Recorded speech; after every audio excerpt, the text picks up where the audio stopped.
what are your thoughts on Disney? Many of its most lucrative revenue streams were shut down because of COVID. But at the same time, it does have a number, it is relatively diverse in that it has a number of operations which have been fine outside of COVID. So what are some main areas of focus that Disney should double down on right now? I think, Anjali, you've picked a company that is in the throes of transformation, and Yeah. this will help it make the transformation or help force it. Disney, in one of the last few things that Bob Iger, who was an incredible CEO, did, had started investing in Disney Plus, right? And really taking on Netflix in the streaming industry, right? And so a bunch of the deals they did, like with 21st Century Fox and so forth, and introduction of Disney Plus, were geared towards that. And that was the open goal. That was already before COVID. This will help accelerate that process. So of course, the parks, the theme parks that they have and the other physical experiences are going to take a hit right now, at least in the short term, right?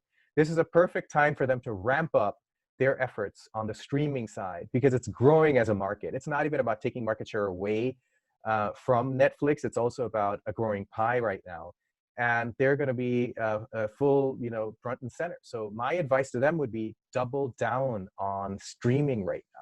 Double down and enhance, much like I told you in the airlines, much closer would be if a Disney really doubles down on virtual reality, augmented reality, new forms of entertainment. They should be investing in those areas. Those are the two things I would tell them.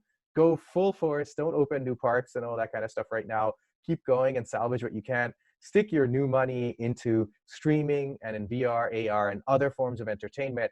That's going to pay rich dividends and just really accelerate your positioning as well. And people will continue to love Disney as they have for 100 years or so. Right, right. So just really use this as a time to accelerate the transition that they were making and need to make going into this future that is more online and more experience focused. That's right, Anjali. And the reason that's important and maybe not so easy in a corporate context is because you have to think about it this way. New areas require investments, and they're not producing the same kind of revenue as existing areas, right? So if you think about how much money theme parks, for example, make for Disney compared to how much they have to invest in something like AR, VR technology, or even in promoting Disney Plus, inside the company, there were always like some forces that say, but we make the money here, and this is what we've been making money on. So don't go too aggressively on this new stuff. Now it's going to make it a lot easier to actually shift that money and politically push through some of that transformation internally, because it's not that big companies, we often talk, if I may digress a little bit, about how it's hard for large established companies, these incumbents, to make changes. It's not that they don't see things coming. It's just very difficult when you have a different set of conditions to push the organization to move away from billions of dollars in one area to something which is unproven in a new area, right? I mean, that's just hard to do. So it's very rational. They struggle with it, even though they need to make a shift. And these circumstances, which are exogenous, externally induced, make it easy for them to make the shift and push it internally. Yeah, that's very interesting. It's not only gonna, it's really gonna change the focuses within companies because, like you said, you're not making money where you thought you were making money before. That's really interesting. Yeah. So recently, Disney has started opening amusement parks right now, even as COVID cases in places like Florida have just surged. So what are your thoughts on that move?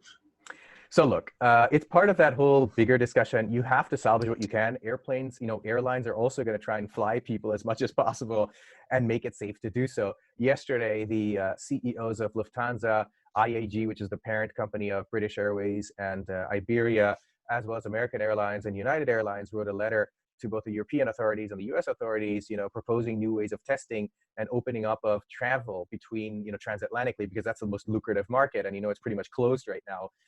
Europeans are not allowing travelers from the States, but it's also about quarantine requirements on the other end. Just like that, Disney has to, open up its parks in a safe way and get some visitors to come as well. And I think it makes sense. Transformation at that magnitude takes time.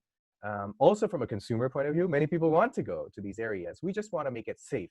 If you look at the experience of other continents, Asia went through SARS, for example, swine flu, et cetera, earlier, and they were able to navigate these things, right? And not just completely change their lifestyle, except for wearing masks, which I believe in. It's just a normal part of it. We don't want to, and we don't need to change everything dramatically. This too will pass. We'll figure it out. The goal is, how can we adopt the best of the crisis and take it forward, and also innovate our way to do some new things and accelerate the things that we need to, whether it's in terms of environment and how we manage that, or in terms of how we manage companies, or in terms of how we manage and digital transformation, or in terms of how we manage our own lifestyles.